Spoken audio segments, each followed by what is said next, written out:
एक बात बताइए, हर्षद मेहता का कहानी जानते हैं ना? पहले जमाना में वो पॉसिबल था, अभी नहीं है।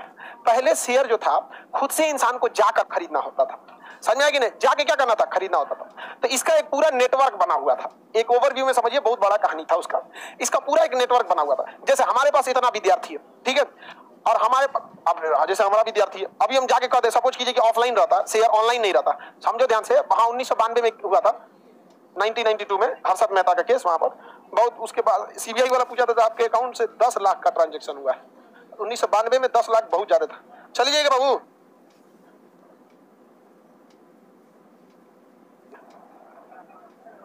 वो नहीं जा पाएगी, वो यहीं से पकड़ पकड़ के जा रही तो कौन चीज चल जाएगी। हाँ, तबीयत खराब किसी का थोड़े रहता है, सर दर्द चालू होगा सीढ़ियां पे उलट जाएगी। सर देखिए ध्यान से, आगे बढ़ जाए। अब जैसे हर्षद मेहता के समय ऑफलाइन जाके खुद खरीदना होता था। कहां से? दलाल स्ट्रीट से।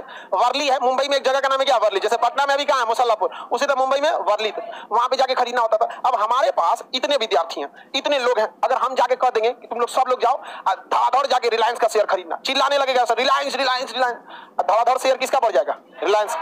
क्या हो जाएगा? बढ़ जाएगा। अब सपोज कीजिए कि रिलायंस का हमको बढ़ाना है, उसके पास पहले से 10,000 शेयर है। कितना शेयर है? 10,000। इसमें से हम चुपचाप खरीद लेते हैं 5,000। कितना खरीद लेते हैं? 5,000।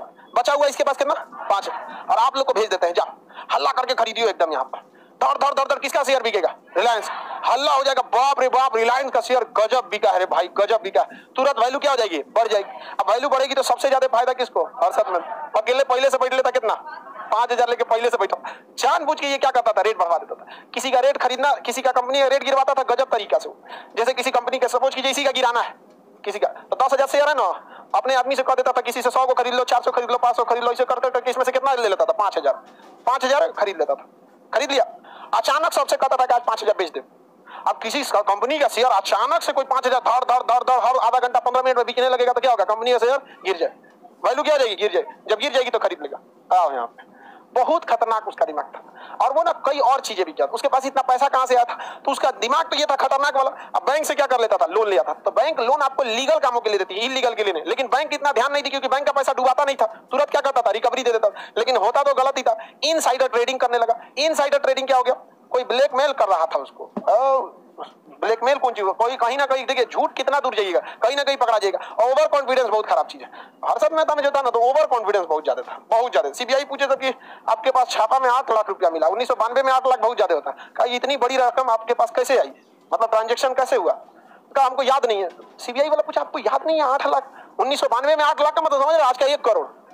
कहा इतनी बड़ी रकम आपको याद नहीं है? उसने कहा कि आपके लिए बड़ी होगी, मेरे लिए नहीं। 4 नवंबर को आपने बहुत सारे बड़े अमाउंट विथड्रॉ किए। ग्रिडलेस बैंक के फोर्ट ब्रांच से 10 लाख रुपीस, एसबीआई के मेन ब्रांच से 30 लाख, और 4 नवंबर को दिल्ली में 2 विथड्रॉल 45 लाख। इतने सारे कैश का आप क्या कर रहे थे?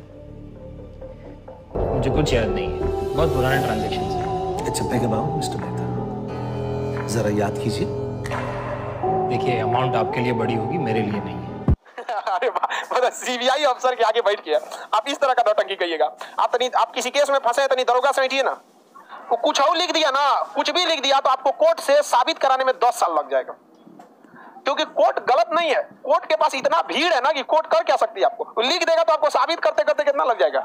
10 साल लग जाएगा। यहाँ पर तो उलझना नहीं चाहिए, ये उलझ जाता था उससे। तो बहुत ज्यादा इनसाइडर ट्रेडिंग लगते किसे कहते हैं समझिए। अब कोई कंपनी है, अपना शेयर कब बेचना चाहती है या कब शेयर लाना चाहती है, यह कंपनी के बड़े बड़े लोगों को पता रहता है। सीईओ को पता रहेगा, सीएफओ को तो पक्का पता रहने वाला है, एमडी को पता रहना है। जैसे सपोज कीजिए हमें शेयर लाना है, तो हमारे कुछ खास लोगों को पता रहेगा कि शेयर कब, आप लोगों को पता है नहीं, लेकिन खास आदमी को पता रहेगा कि शेयर कब आएगा। और आपको पता है क्या प्राइस रहेगा, लेकिन कुछ खास खास लोग रहेंगे उनको क्या रहेगा? पता रहेगा। सीएफओ जो रहेगा उसको क्या कंफर्म पता है। ये सब सारी जिम्मेदारी किसकी रहती है? सीएफओ और एमडी से तो कुछ छुपता ही नहीं है। सारा पैसा का लेन देन किसके पास रहता है? सीएफओ, सीईओ, सीटीओ और एमडी सबको क्या रहेगा? पता रहेगा। अगर इसी में से कोई बाहर निकल जाए और अपने किसी रिश्तेदार को बोल दे कि देख इतने तारीख को शेयर आएगा, इतने पैसे का रहेगा, रेडी रहियो, तो उसका रिश्तेदार क्या करेगा? फटाक से खरीद लेगा। और ऐसा आदमी को करेगा जिसको कुछ पता ही नहीं है, सारा पैसा इसी का रहेगा, खरीदवाइए किसके नाम पे? रिश्तेदार के नाम। इसे क्या कहा जाएगा? Insider trading.